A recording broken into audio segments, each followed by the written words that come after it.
Okay, so I would like to talk tonight. The goal is really to talk about the Seder, just give a halachic path towards just knowing what we're doing and how we're doing everything, what to expect, and for those who are leading the Seder, what you need to know, all the relevant laws and customs. But I'll begin with something that isn't really part of the Pesach Seder, but it's very important. This year, since Pesach starts Wednesday night, leading into Thursday night and Friday, that means that immediately after Pesach is Shabbos. That when the second day of Pesach ends, Shabbos is starting, which is problematic because usually you cannot cook on one day of Yom Tov for the next day, or you can't cook or do any of the, really do anything. You can't do anything to prepare from one day of Yom Tov to the next, or from Yom Tov to Chol Hamoed. So that would mean that you can't cook for Shabbos on the second day of Yom Tov, which would bring great difficulty because once Shabbos comes, you can't cook anyway. So our sages gave a way to make this permissible, and that is with the Erev Tavshilin. That means that if you look in the Haggadah, it's probably just about every Haggadah has the process. I'm not going to get too in depth with it, but basically you need one thing that's cooked. That means something that's cooked in a liquid, and one thing that's baked. Usually we use a matzah, which on Pesach is just about the only baked thing that you can use, and a hard-boiled egg. You set those aside, you hold them or have them in front of you and say a declaration that should be said in a language you understand about how and that declaration, like I said, should be in the Haggadah or in a Siddur. If you look up Erev Tavshilin, and that will, so you make a declaration, you're designating this as an Erev Tavshilin, and that will allow you to cook on the second day of Yom Tov for Shabbos, or really do any preparation that you need that would be permitted on Yom Tov, you could do for Shabbos. So if you want to cook food for Shabbos, if you have any way that you'd be allowed to cook for that day of Yom Tov, you could cook for Shabbos. If anyone has any questions, talk to me or the rabbi. I'm not going to go too in depth with that, except the one thing you have to know is that the Erev has to make it to the Shabbos. So if the Erev gets eaten before Shabbos, so then it's not, it doesn't work. So you have to make sure that it's still around. You should mark it well so you know that it's there. And once Shabbos comes, you can eat it then. Okay. So now to the Seder. I am going to be using the Art School Youth Haggadah for anyone who wants to follow along. And to begin with, I'll begin with the Seder plate. So, which is in a sense the preparation for the Seder. So on the Seder plate, the custom is to have a number of things there. If you look at the Seder plate, you'll see like a mapping of where everything goes. But the custom is to have 2 cooked foods or 2 roasted foods. The prevalent custom is to have a roasted shank bone, and that's in memory of the Korban Pesach, the Paschal Lamb, which we cannot bring now because we don't have the temple, and to have a cooked egg that some roast as well after having like a hard-boiled egg that's roasted afterwards, and that's in memory of the Chagiga offering, another offering that was brought on holidays to ensure that we had enough meat to enjoy the holiday. So someone asked me, what is a shank bone? So technically, any roasted meat is acceptable. Traditionally, the meat would be on the bone, so a bone with meat. And the common custom is to use the forearm of a sheep or a chicken bone with meat on it. That's what my parents have always used, as far as I know, is a chicken bone with some meat on it. It has to have meat on it, though. It can't be just a bare bone. And the Star case said that technically the shank bone would be the forearm, the front arm, not the back arm, not the leg. So the equivalent on a chicken would actually be the part of the wing that's attached to the body, meaning the first bone of the wing that's attached to the body. But really, the drumstick would also be acceptable. That's also that's a bone with meat on it. And like I said, also some additionally use an egg. We also put maror, ground horseradish or grated horseradish. And we also put chazeres, which is romaine lettuce, and one of them will be the marer, the bitter herbs, and one is for the korech, for the sandwich that also uses marer, as we'll see later, and as we go along in the Seder. Additionally, we have charoses on the Seder plate, which is a mix of usually apples, nuts, and maybe some other fruits and wine, and some spices like cinnamon, and that's in memory of the bricks, and I'll get into that when we get to marer, I think. Okay, it's not Shabbos this year, so we don't have to worry about that.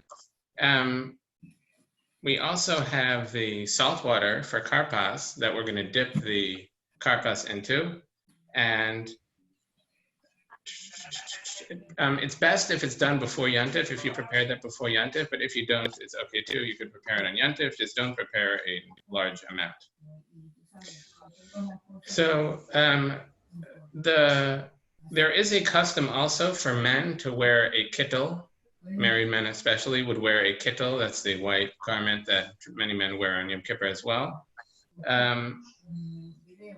There are reasons given. One is that we're representing that on Pesach we're angelic. We're like angels who are free of sin and wear white to symbolize their freedom from sin. And it's also because we're drinking wine and Pesach is a big celebration. We're celebrating our freedom, and celebrations could get out of hand. So we're wearing white to kind of remind us about maybe Yom Kippur, or just to keep us in a straight-minded frame of mind, to just keep things from getting out of hand. The custom is that a mourner, someone who's in the year of mourning for a parent, or somebody who's in the 30 days of mourning for another close relative, does not wear a kittel. But if someone does, there's no need to protest against it. It's okay. Okay. The Yesod Hashesh Avodah says that we call the Pesach Seder a Seder. And Seder in Hebrew means in order, that it's something that's organized in an order. And he says that there's a great spiritual significance to the order of the Seder. And he says you should say the order out loud. Many have the custom to say every step of the Seder before the Seder starts. For example, there's a popular song, Kadesh, Orchatz, Karpas, Yachatz, etc. Or just say it or translate it, Kiddush, then washing the hands, then the dipping of the karpas. And additionally, before each step, a person would say the name of that step, and he says there's a great spiritual significance towards that. Okay. So the first... Is it a say it like when you say the motzi, in washing? Right, so that's a good point. So you can, there's one place, Barry's right, that you cannot talk, and that's in between motzi, when we wash our hands from the matzah. In between rafza, when we wash our hands from the matzah, and then between motzi and matzah, where we make hamotzi and we eat the matzah for the mitzvah. So on those, you could say all three together, I would think. Say rafza, motzi, matzah before washing. Okay, so the first of the order of the Seder is Kaddish. That's Kiddush. And Kiddush is made on wine. So to begin with, there's a big discussion in exactly how much wine you need. And a big part of that is this is different than the Shabbos Kiddush because it's also a part of another mitzvah, and that's that on Pesach, by the Seder, there's a mitzvah to drink 4 cups of wine. And the wine that we drink at Kiddush is also the first cup of wine. Therefore, there's a significance to the cup itself. And the halacha states that the cup has to hold a reviz. That's a quarter of a lug, which was a measurement they had back then. There's a big discussion how much that is. That ranges anywhere from 3 ounces to almost 5 ounces, like the Chazon Ish. Rav Moshe Feinstein, according to his son, said that it was 3.3 ounces, and that's definitely something you could rely on.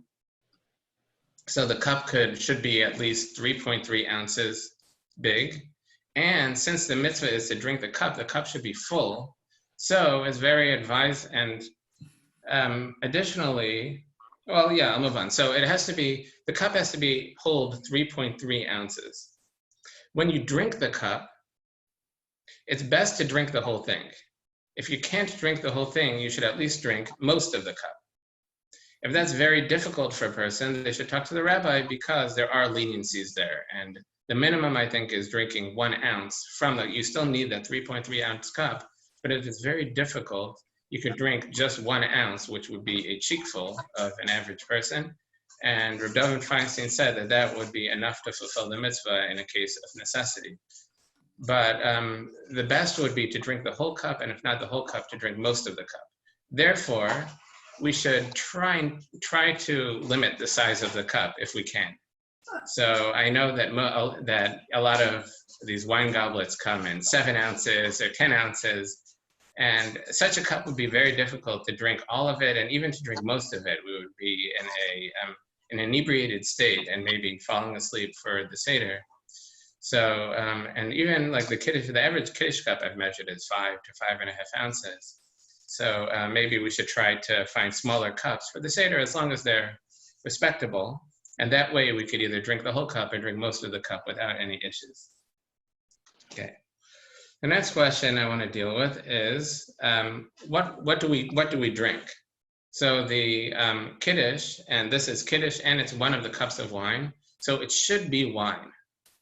And red wine is better than white wine, all things being equal. But if we don't have access to red wine, or if we have white wine that's of a better quality, and better quality really means that we like more than red wine, so we could use that. So really, red wine is better, all things being equal, but we should use the wine that we like better. So if there's a white wine that we really like, that's the best wine to use for the 4 cups. And if that's difficult, if it's difficult for someone to drink wine, grape juice is something that's not, many rabbis don't like the idea of drinking grape juice. Many people do drink it as a leniency because it's very difficult for them to drink wine. But the better option would be to mix wine and grape juice together. So at least there's some wine in the cup. Rav Moshe Heinerman says that that there should be 4% alcohol in order for the wine to be considered wine. So he says that it would take some math, but think about it when you're mixing in the grape juice, that there should be, let's say you have wine that's 12% alcohol. So if you fill the cup half with wine, half with grape juice, so you'll end up with 6%. So you could even do a little more grape juice than that. And not only can you mix it with grape juice, you could even dilute it with water, as long as you end up with 4% alcohol at the end of the day. And if that's too difficult for someone, let's say you have somebody who cannot have any grape products, maybe they're diabetic, or for other reasons that medically they cannot have anything made with grapes, they should talk to the rabbi, because there are some leniencies that they may be able to fulfill the mitzvah with what we call chamar medinas, a drink that's considered respectable, something that you'd serve to a respected guest, or like something that you'd give not because you're thirsty, but in order to have like a respectable business meeting. So that would include things like tea and coffee. Usually it would include beer as well, but beer is usually chametz, so that would be out. But tea and coffee are drinks that Rabbi Feinstein says would be acceptable if it's impossible for anyone to have wine or grape juice. Okay, and the wine should be drunk at one time. That means that we should not take any breaks in the drinking. Drink a sip and talk to the person next to us and drink another sip. That after the Kiddush is made, we should just drink the wine down. It could be one drinking motion, 2 drinking motions, but it should be drunk without any interruptions after the Kiddush. And there's a mitzvah by the drinking of the wine in many other places in the Seder to lean. And that is an expression of our freedom, that we lean while we drink the wine, while we eat the matzah, etc., while we do many of the parts of the Seder. And our sages say that we should lean to the left while we drink, and while we should lean to the left whenever there's a mitzvah to lean. And that's because the the way our throats are physically, if we lean to the right, it would be dangerous and it could cause choking, because that would open up the trachea and allow food to go into the trachea. Therefore, we lean to the left, which is safer. I say additionally that it's best to lean with a pillow, which is the way that free people used to lean. They used to, when they would eat, they would like kind of lay down on a couch while they ate. You know, those pictures, you see pictures of like Romans or Greeks, that they would be like lying on a couch where they have a servant dangling grapes or whatever into their mouths. That's the leaning that we're doing, expressing our freedom. So it's best to do it with a pillow. And something that I learned from my father is that if you don't have an armchair, the best way we've found to lean, I'll turn it out, is turn the chair sideways. So that way you have the back of the chair at your side. You could put a pillow there, and then you could lean very comfortably and eat and drink like that. So you could, if you don't have an armchair, where you can use the arm to lean on. So the back of the chair makes a very good leaning surface. Okay, so we say Kiddush, and you could follow the Kiddush in the Haggadah. And after following Kiddush, before we drink the wine, we say the bracha of Shehecheyanu v'kimanu v'higiyanu lazman hazeh. That's an expression, that's a blessing of Hashem, a blessing of God that He allowed us to be alive to experience this Seder and this holiday of Pesach. And one should have in mind when they're making that bracha that it doesn't only apply to Kiddush and the holiday, but it should apply to all the mitzvahs that we're fulfilling throughout the Seder, including the mitzvah of saying over the Haggadah and the mitzvah of eating the matzah, etc.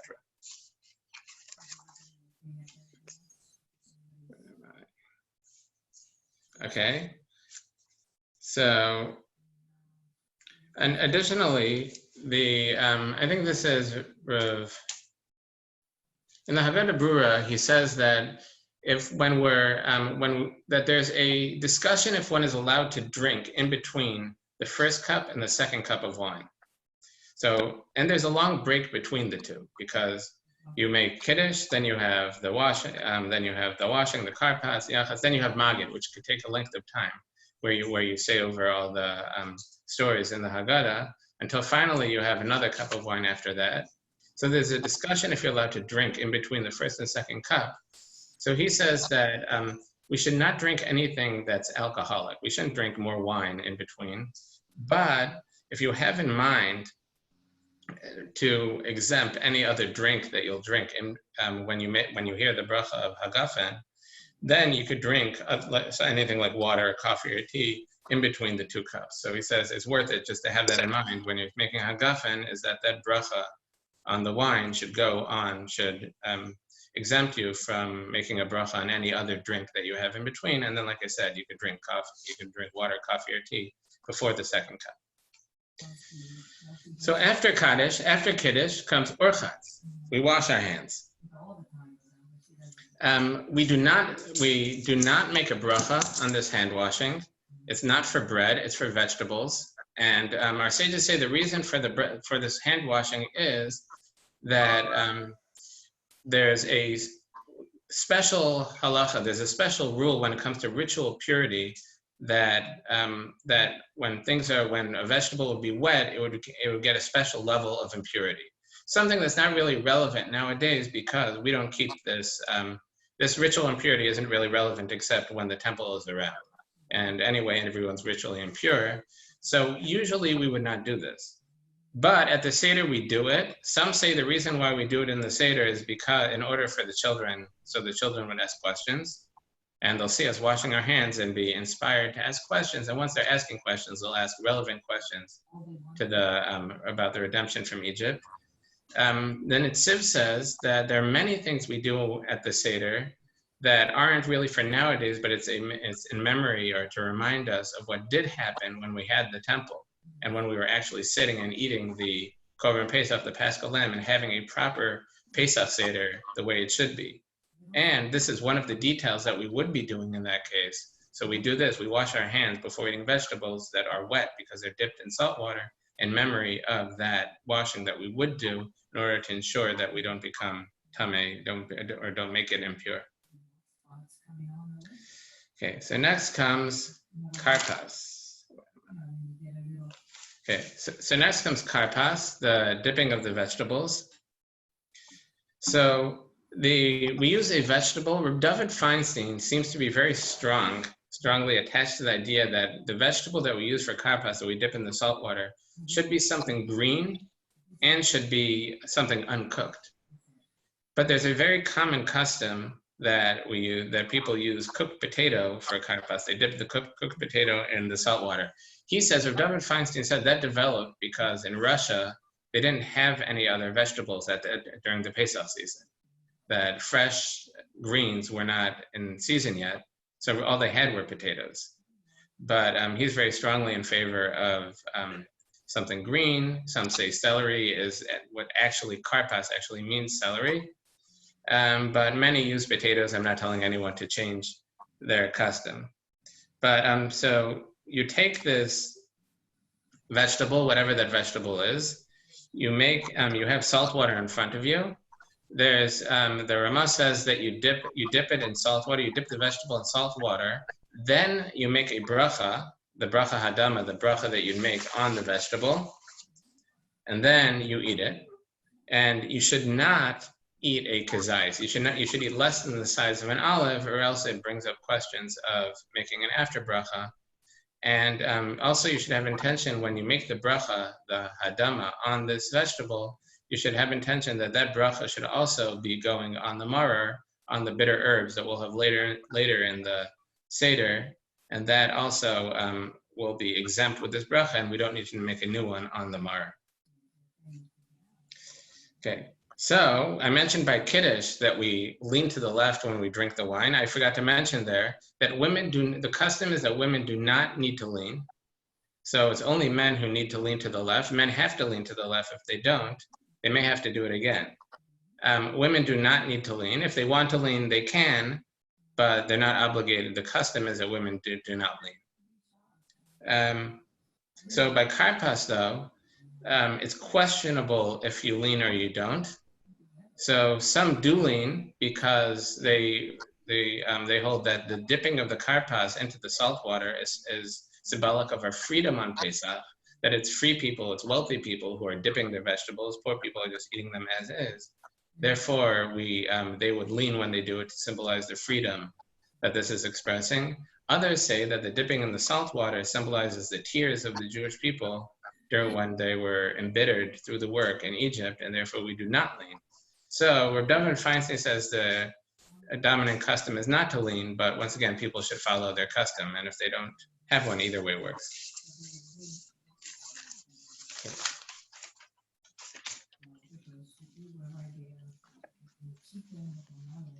Next comes, after karpas, I lost a little bit, give me 1 second.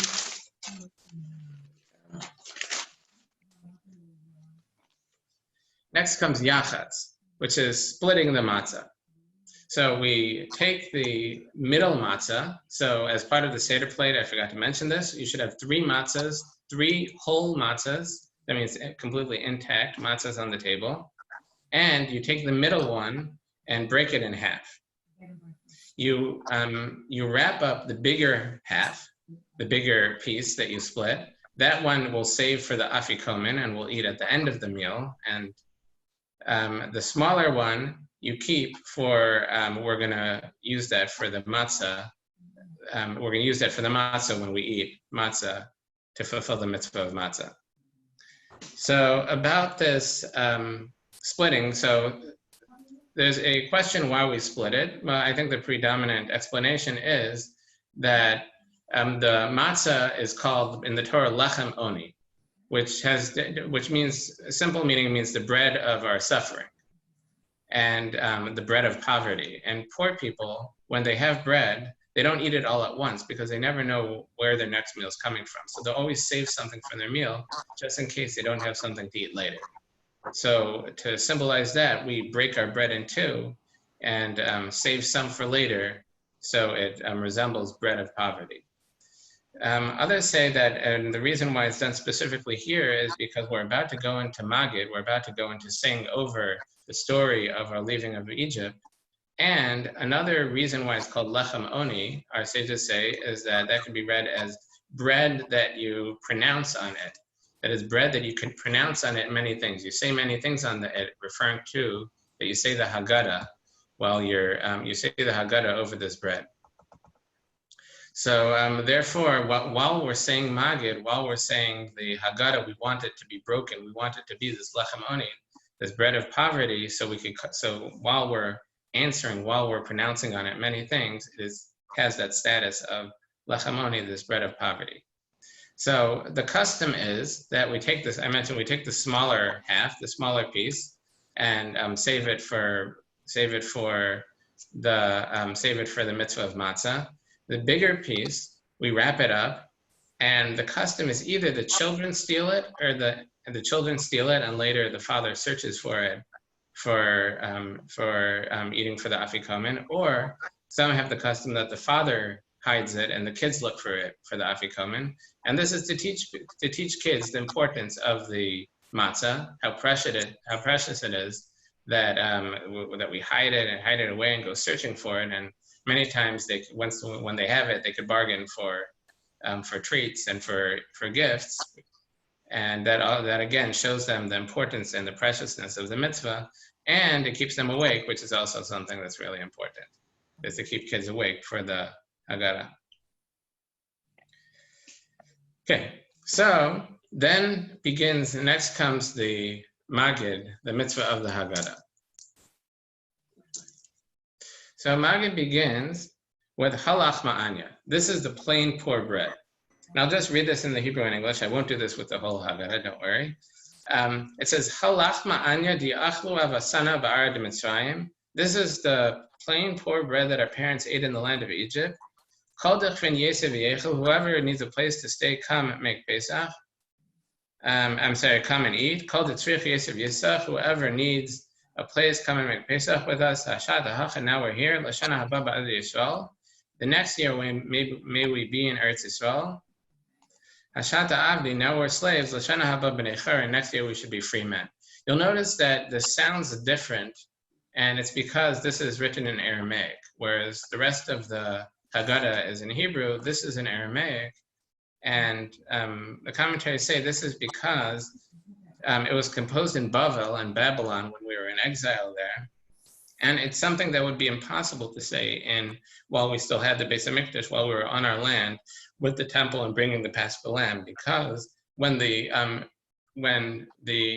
Paschal Lamb was offered as a sacrifice, so you had to have a group together. The people who would eat it had to have been together, and that person who's bringing it as an offering is representing them. So at this point in time, they would not be able to invite somebody new to the Seder, because that person was not part of the original group that offered the Paschal Lamb. So if we're inviting people to join our Seder at this point, we're making a statement that we don't have the temple anymore. We're not bringing the Paschal Lamb. Therefore, it's in Aramaic to show us that this is a statement that's for Gullus, that's for exile. It's not for when we're in our own land with the temple. But there's one phrase that is in Hebrew in this paragraph, and that's Lashana, the last one, Lashana haba b'nei charin. The next year were 3 years. Whereas the previous phrase was Lashana haba ba'ara di Yisrael. That's Ara di Yisrael is Aramaic for Eretz Yisrael. The last one is Lashana haba b'nei charin, which is Hebrew, not Aramaic. And some commentaries say the reason for that is that when we were in Babylon, if our non-Jewish neighbors overheard us saying, next year we're going to be free, they might take that as an expression of revolution, that we're planning on fighting for our independence from them, and that could cause problems for us. So we say it in Hebrew, a language that presumably they wouldn't understand, rather than Aramaic, which was the language of the land. Okay. Next comes the Manashtana. Before the Manashtana, we fill up the second cup. The reason for that the reason why we fill it up at this point is that the cups have to be drunk in order. That means that we can't just fulfill the mitzvah of the 4 cups by drinking 1 cup, 2 cups, 3 cups, 4 cups. Each cup was established by our sages on a specific part of the Seder process. The first one is for Kiddush. The second one is for the reading of the Haggadah. The third one is for benching, and the fourth one is for Hallel. So they have to be read at that point. They have to be drunk at that point. And since this cup is the one for the Haggadah, so it should be poured, and we should be pronouncing the Haggadah over the cup. So it should be filled right before Manishtana at this point. Additionally, we fill it at this point because the child may have seen us have a cup of wine before the meal. And that's what we usually do on Shabbos. We'll have Kiddush before we start the meal. But to have a second cup of wine before the meal is unusual, and that'll trigger the child to ask, which is he's about to ask the Manishtana. So the child gets up and reads the Manishtana. If there is no child, so a guest, or even if it's just a husband and wife, so the wife could ask the husband could also ask the wife. If it's just one person eating the Seder by themselves, which this year that's very possible, that with the coronavirus people are self-isolating. So you may have individuals making their own Seder, so they would ask the questions to themselves and then answer it. So there's a mitzvah specifically to read the Seder, read the Haggadah as it's written. So we would say the Manishtana, even if a person's eating alone, having the Seder alone. We read the Manishtana, the 4 questions. Then comes Avadim Hayinu. The answer immediately follows the questions. We used to be slaves to Paro in Egypt, but Hashem our God reached out his strong arm and took us out from there. That this is the answer the Torah gives for the wise son, which is coming up soon, the questions of the sons. There's the answer given for the wise son. Presumably the one who's asking the 4 questions is wise. And the Haggadah Brewer says that a lot of people make a mistake that the kid, it's traditionally the youngest kid reads the Manishtana. They want the kid to be up for the Manishtana, so they'll have the kid read it and then and then they'll put them to sleep. But if we do that, we're putting them to sleep after asking the question before the answer. So we should at least wait till we finish the next paragraph of Avadim Hayinu. We were slaves to Paro in Egypt, which is the answer to the 4 questions. And then at that point, we could put the kid to sleep. Just keep him up a few more minutes so he hears the answer to his question.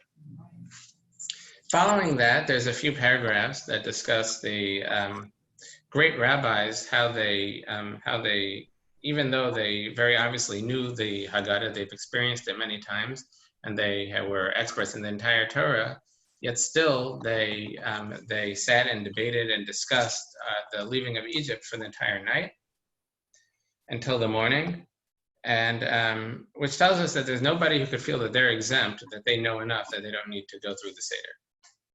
Next comes the 4 sons. The Torah gives us, tells us about 4 different types of children and the different kinds of questions that they'll have and how we should answer them. And I spoke about this in my class on, when was it? Monday night. But in short, this is based on verses in the Torah 4 different times where the Torah discusses how we should discuss the leaving of Egypt with our children. Then it discusses the timing.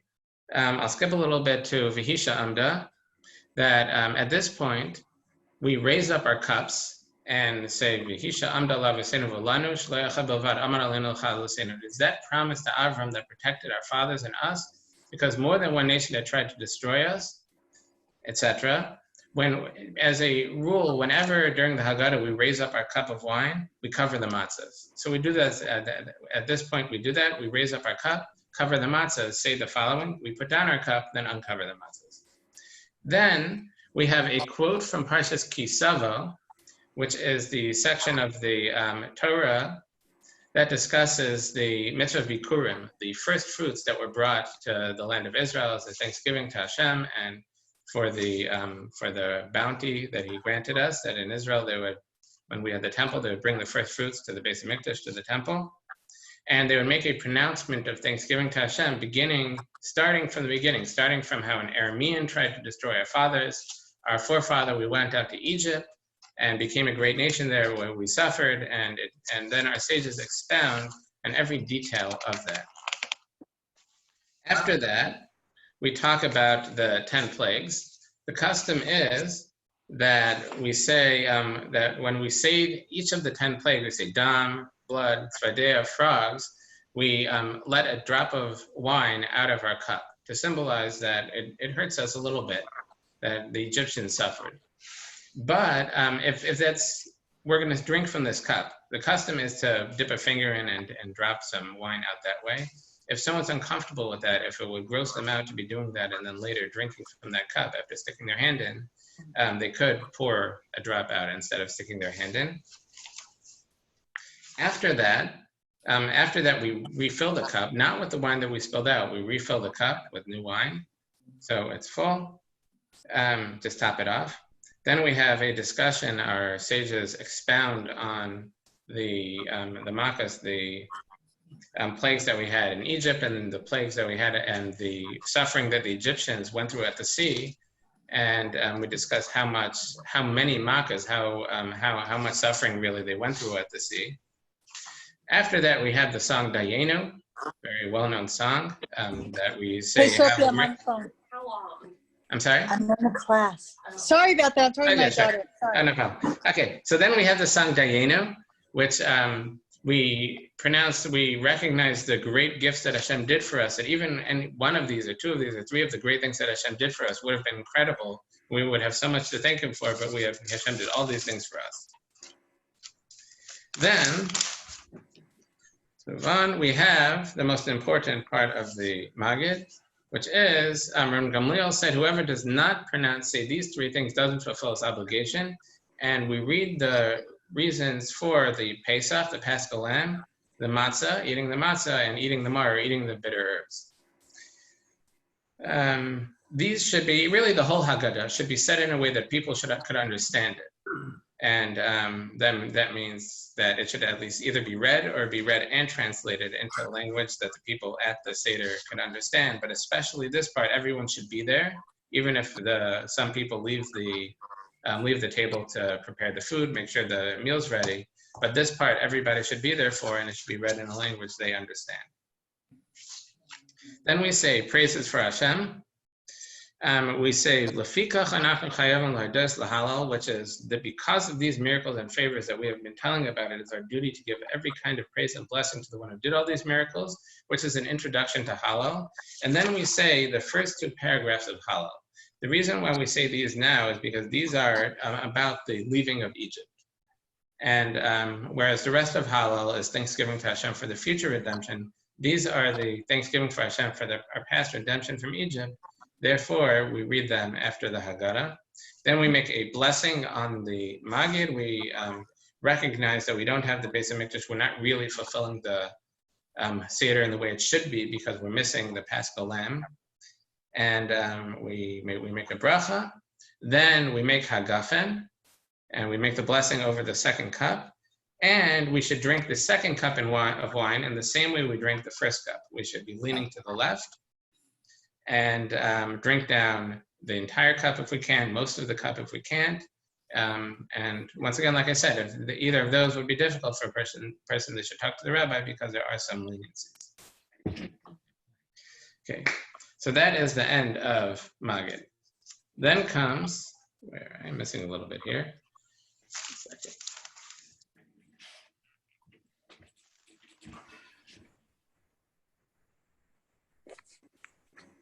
Okay, so then comes the rachza, the washing of the hands. So now we're washing for the matzah.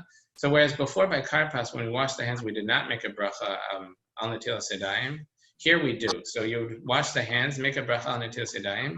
The custom is that someone else washes the hands of the leader of the Seder. And many have the custom additionally that everybody has someone else wash their hands. We make the bracha, Asher Kedushan B'Mitzvah V'Tzvan Al Netilas Yadayim. Then comes Motzi Matzah. So by Motzi Matzah, these are really two mitzvahs. One is to make the hamotzi on having bread by the meal, and one is to make the bracha and to fulfill the mitzvah of matzah on Pesach. So so for the first bracha on the bread, we hold all three matzahs. Remember, I said you start with three matzahs. You have broken the middle one and have the smaller half in the middle. So you take all three matzahs. The leader would make the hamotzi. Then he would drop the bottom matzah, still holding the top two, the whole matzah, the intact matzah on top, and the half matzah in the middle, and that's the second one he's holding. Make a second bracha. That's a special bracha for the mitzvah of eating matzah on Pesach. Then he would break each matzah, the top and the middle matzah he breaks up. He should keep them separate because everyone should get a piece of each matzah. Everyone should get a piece of the top matzah, a piece of the bottom matzah. So maybe put them on two different plates and pass both plates around so everyone could take a piece from each. And everyone should get a kazayis of matzah, maybe two kazayisim, one olive size, two olive size. What that means, like I mentioned, the sizes could be very confusing because they're given in amounts that we don't use nowadays. So Rav David Feinstein says that the sizes are 2/3 of a machine matzah. So if you have a machine matzah, you can use 2/3 of the matzah. If you're using a hand matzah, it's kind of dicey because hand matzah, well, machine matzahs are usually pretty uniform and every brand is about the same thickness. Machine matzahs, hand matzahs could really vary. Each brand has their, and every kind and every year, really. There are different thicknesses, different sizes. So it's very difficult to tell. I'll give you a basic idea, but, and just as an aside, these matzahs, the matzahs that we use at the Seder have to be shmura matzahs. So whereas the matzahs the rest of Pesach do not necessarily need to be shmura, which means that they're watched to ensure that no water can contact them from different times in their growth period or in the process. The matzahs that we use at the Seder have to be shmura. So the matzahs that we buy in the store here, the matzahs that we buy at Publix or Kroger, those are usually not shmura. So while they're acceptable, as long as they're marked as acceptable for Pesach, you can eat them on Pesach. The ones that we use at the Seder should be marked explicitly as shmura matzah. Some have the custom only to use hand matzah by the Seder. Not everybody does. Machine matzah is also kosher, like many, and it's very, you can rely on those opinions to use machine matzahs at the Seder. But like I said, they have to be marked as shmura. So the amount, Rav David Feinstein says 2/3 of a matzah is acceptable. Rav Heinemann, the rabbi in Baltimore, he said he did a displacement test, and a water displacement test, and he came out that a half of a machine matzah is acceptable for eating the matzah. And like I said, hand matzahs are very difficult because they're different sizes. So the Kazayas book says, he gives 3 different sizes: a thin matzah, a medium matzah, and a thick matzah. A thin matzah is a matzah, they come in 1 pound boxes. A thin matzah is a matzah that is a box that has 9 matzahs per pound. So 9 matzahs per 1 pound box. A medium matzah would have 7.5 pounds per 1 pound box. And a thick matzah would have 6 pounds. 6 matzahs per 1 pound box. So if anybody has any questions, they could speak to me about this later because it's very hard to convey this in a way that you can remember it. Anyway, if I can interrupt, I did see some machine shmura at Kroger last week. I don't know if they have it. Oh yeah, now. That's interesting. I haven't seen that. A lot of the matzah there, like the Manischewitz. What's that? The brand is Osam. Osam. So like the Manischewitz and the Yehuda matzah that I've seen around Savannah in the stores have not been shmura. Like I said, they're acceptable for Pesach as long as they're marked as kosher for Pesach. But you can't use them at the Seder if they're not marked as shmura. Okay, so a thin matzah, Rav David Feinstein, the Kazayas book says you could use, you need to use 53% of a whole matzah. So just over half of a matzah. Am I allowed to ask a question? I'm sorry, a medium matzah, which I said is where there are 7.5 per pound, you could use 41%, which is less than a half a matzah. And if they're thick, that means there are 6 per pound, you could use 35%, so just over 1/3 of a matzah. So like I said, it's very complicated how much, and you should just see how many are in the box to get an idea of how much of a matzah you have to eat. Every person at the table has to eat this amount, and they have to lean to the left. The men have to lean to the left while they're eating it. The matzahs should be eaten expediently. The Rabbi List likes to say with alacrity. And that means that ideally they should be eaten all at once. What that means all at once is a discussion. But the Rav Chaim Kanievsky and the Stipler said about the Chazon Ish that he did not like stuff his mouth with it and swallow it all in one gulp. He ate it as like normal eating. Like one would eat just without any interruption. It should be eaten within 2 minutes. If not 2 minutes, within 4 minutes. That's the amount of time that's Kedei Achilas Pras, which is the usual amount that we can consider the amount of time to eat. So like ideally it should be within 2 minutes. If that's impossible, just eat it without any interruption. And there are opinions that up to 9 minutes is acceptable. So as fast as possible is good. Rabbi. Yes. The matzah that we pick up in. Yes. Yes, the matzah that you get through the shul is shmura matzah. So right. that is. Is it thin, medium, or thick? I don't know. I haven't looked at it. So like I said, look at count how many, each of those boxes is 1 pound. So just count how many boxes how many matzahs come in each box. If you have, like I said, if you have 9, then it's thin matzahs. If you have 7.5, then it's medium. If you have 6, then it's thick. That's the only way that they give. You could check the water displacement, but that's difficult. As an aside, Rav Heinemann, the rabbi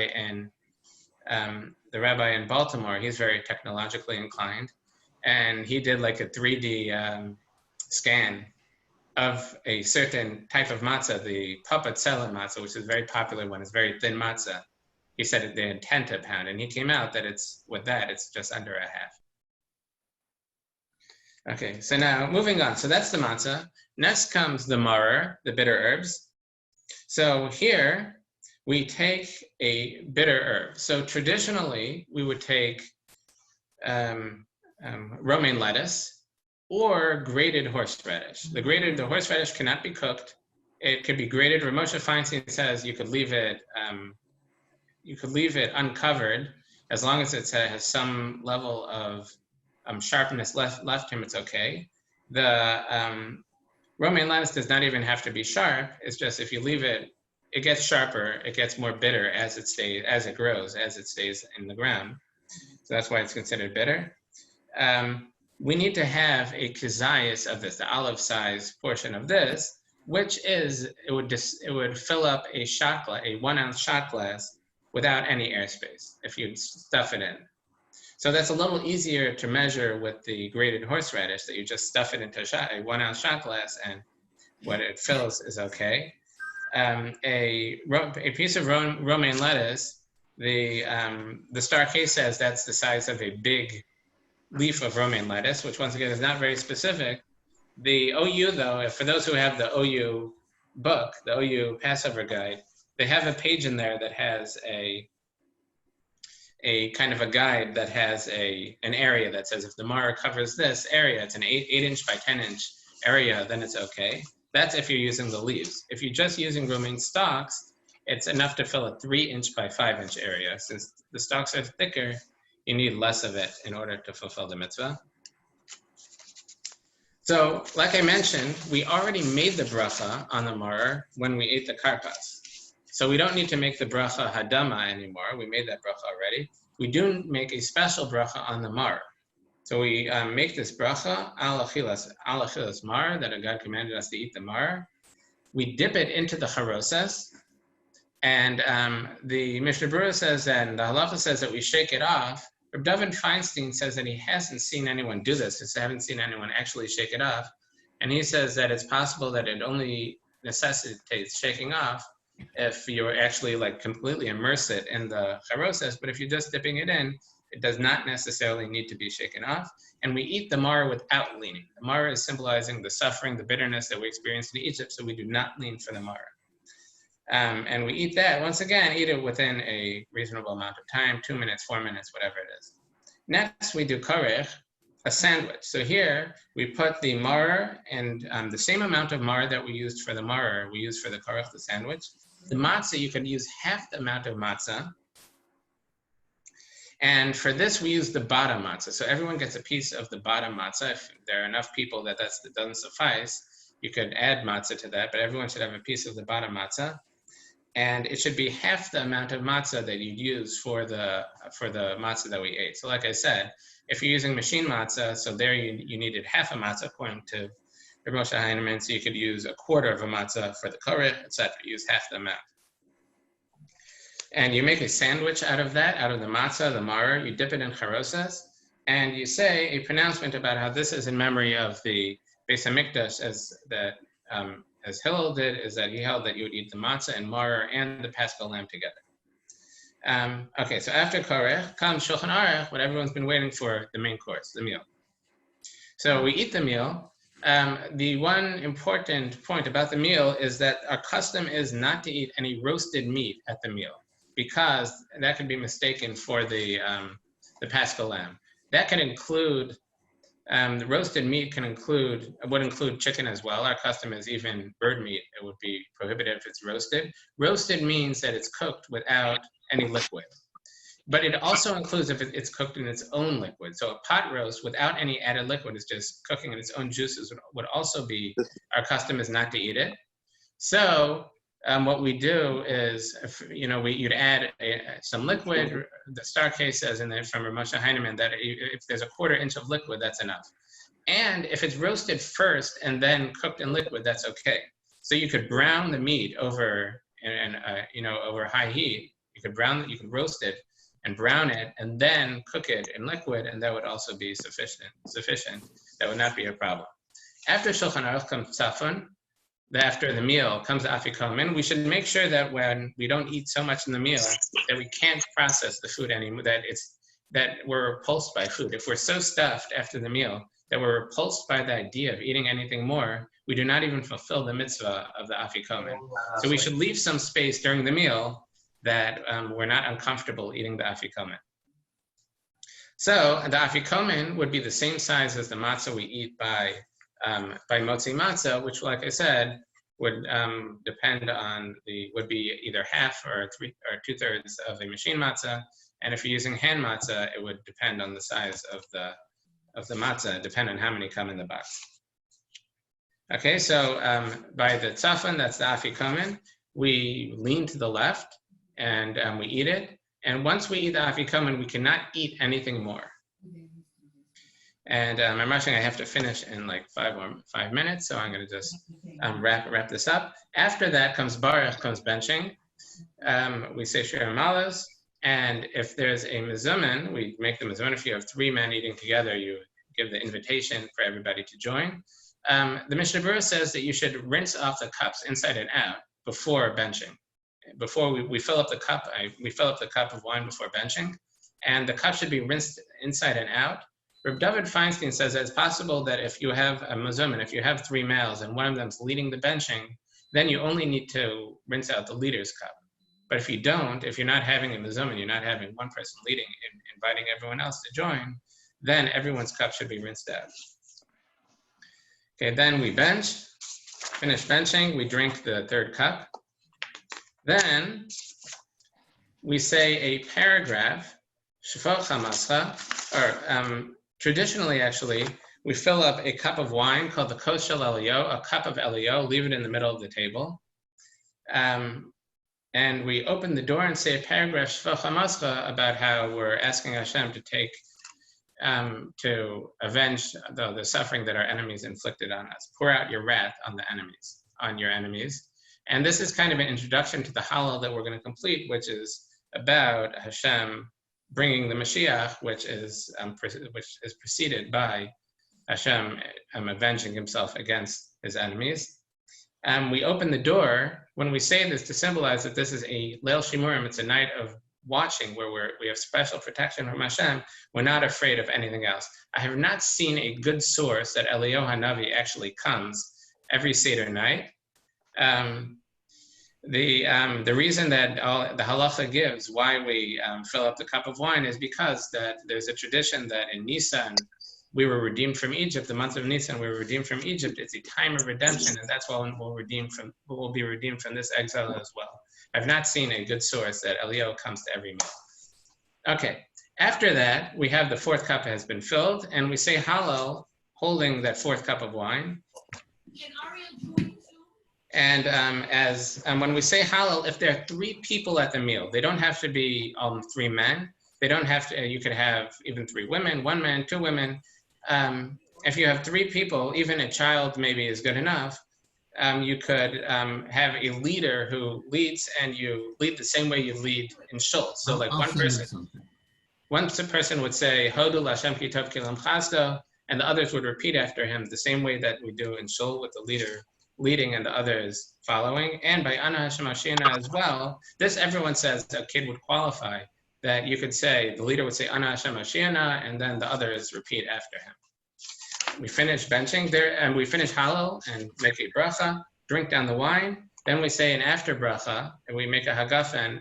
We make an after bracha on that 4th cup of wine. You could have 1 person exempt everyone else. Then comes Nirsa, where we say praises to Hashem, celebrating all the redemption that Hashem has performed for us.